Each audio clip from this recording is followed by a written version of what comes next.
Hi, my name is Shabeer Khan. I'm the Accountant General based at the National Treasury.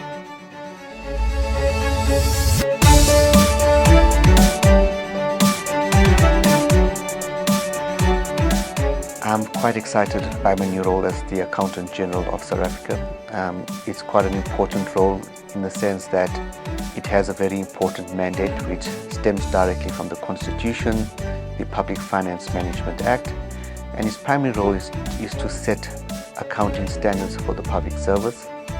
And accounting standards are important to ensure full transparency and accountability for the use of public funds.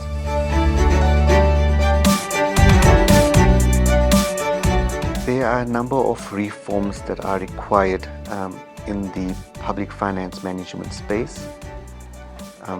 You would see from the Zondo Commission report there were certain recommendations on reforms in the legislative space.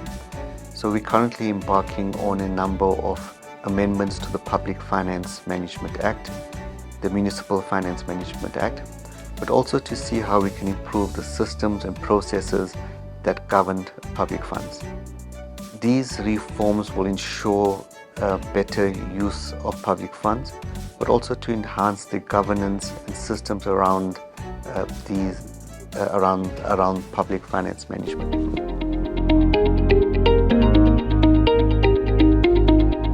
At the time, clean audits was seen to be an exception rather than a norm in the public service. DTIC had a very strong leadership culture, and the then Minister Rob Davies was quite adamant that as a department and would all its entities actually achieve a clean audit. That leadership really set the tone for what we were able to achieve at the DTIC. Once we were able to set the baseline, the systems that drove the clean audit culture, it became quite a norm thereafter. So since then we have achieved clean audits right till the present day. And when I say we, it's really, I've been in the DTIC role as far as 6 months ago. When I joined the public service 10 years ago, I realized that there was a huge gap in the capacity of the state to actually deal with public funds. Since then, we were able to attract a lot more chartered accountants into the public service. And being in my current role, I can still see there's a huge gap in terms of bringing much more capacity into the state to actually manage public funds. There are a number of capacity building programs which we've embarked as the Office of the Accountant General, and these are fundamentally aimed to support the capacity gaps in local government, national and provincial government. We've also got a good partnership with SAICA as part of the Chartered Accountant Academy, and through that program we were able to produce 85 chartered accountants over the last few years, and we're hoping to cross the 100 mark with the next intake of trainees.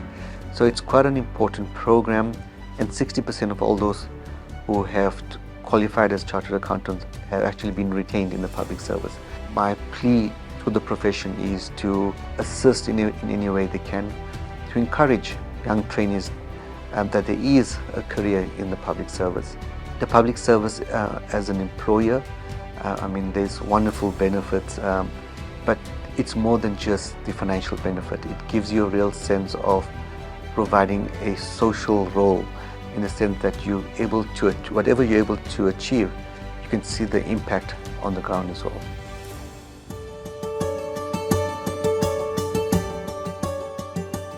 Ethics, in my view, is the fundamental core of all humans. It's really the culture and the values that you as an individual aim to achieve.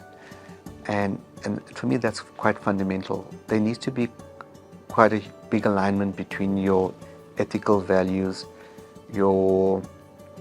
and those of the values of the organization you work for. We know that culture plays quite an important role. So ethics being, for me, in my view, being the core of what we are made of.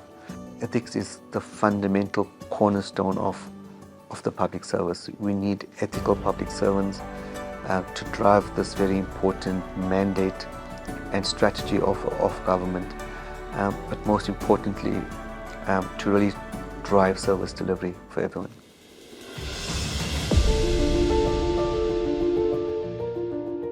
Corruption, as we've seen over the last few years, with state capture, the report from the Zondo Commission, it's really entrenched in the system, and it really requires a fundamental change across the board in terms of legislative reform, in which you can strengthen legislation to deal with corruption. But furthermore, you need to strengthen systems and governance structures. We've seen that in the management of public funds, audit committees play quite an important role. So it's really how do we capacitate and equip them to ensure that all risks relating to fraud and corruption are adequately addressed as part of the internal audit work plan and their scope of work. We need to ensure that we move towards a more digitized state, because it then allows us to then strengthen systems of control, governance, and really, as part of the broader digitization strategy of government, as the Office of the Accountant General, we're really looking to see how we can drive a very important program called the Integrated Financial Management System, which is an integrated financial management system across the state, in which you're able to then much more carefully able to manage public funds, but also provide much more visibility around the usage of those funds.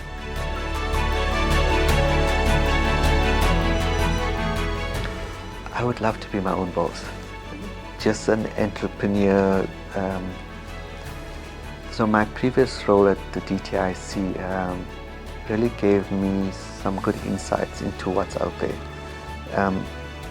It's one of the departments where you have the closest interface with the private sector, because you deal with investors, you deal with companies on a daily basis, and you meet some amazing, exceptional people all the time.